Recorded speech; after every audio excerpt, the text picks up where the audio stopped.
Hello, welcome to reading Psalm chapter 4. Theme: rejoicing in God's protection and peace. We can place our confidence in God because He will listen when we call on Him. Author David. For the director of music with string instruments, a Psalms 4 of David. Answer me when I call to you, my righteous God. Give me relief from my distress. Have mercy on me when you hear my prayer. How long will you turn my glory to shame? How long will you love delusionals and seek false gods? Not that God Himself has set apart for His faithful citizen for Himself. The Lord hears when I call to Him, and trembles and do not sin. When you are on your beds, search your hearts and be silent. Offer the sacrifice of the righteous and trust in God. Many, Lord, are asking, who will bring us posterity? Let the fight of our faith shine on us.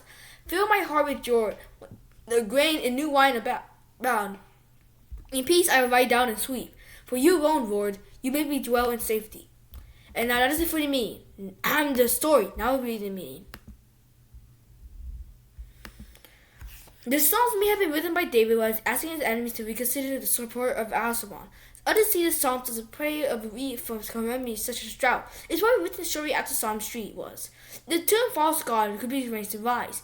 Through his story, most people have referred to delusional lies and false accusations over God's truth. This is especially true when God's enemies, as they seek to destroy God's people, when they experience the brunt of these kind of attacks. The onslaught can seem endless. At this verse ends, we pause in despair. When the following words of hope await. I was away our moment of despair. We should remember that there is always hope. God is always present and able to help. God visits when those who are faithful and devoted to Him. David knew that God would hear him when he called and answered him. We too can be confident that God will listen to our prayers when we answer to Him. Sometimes we think that God will not hear us because we have fallen short of His high standards of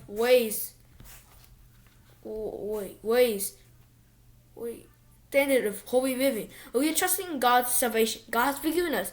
He already remembers.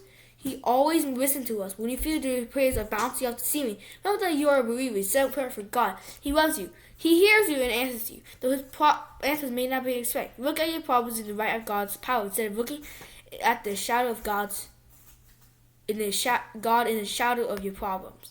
How quickly anger springs up when we falsely accuse, oppose, or ignore the greater cause of the principle involved.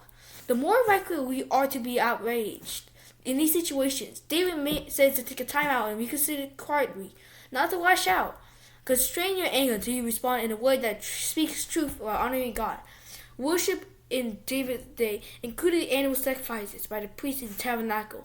Our animal's blood covered the sins of the people who offered the animal.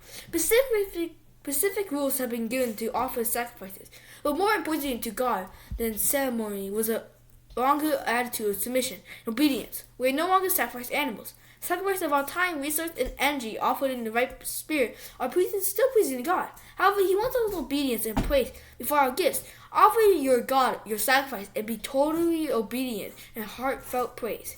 These two kinds of joy are constructed here. Joy comes from knowing and trust God. And joy comes from the result of present circumstances. Both are good, but the joy cannot come from a deep wish.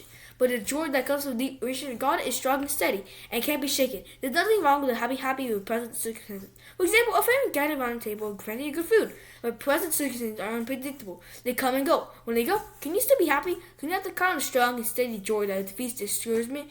Be sure you have the kind of joy that God is in the Lord that is lasting. That you could be happy no matter what circumstances come your way. That's it for me.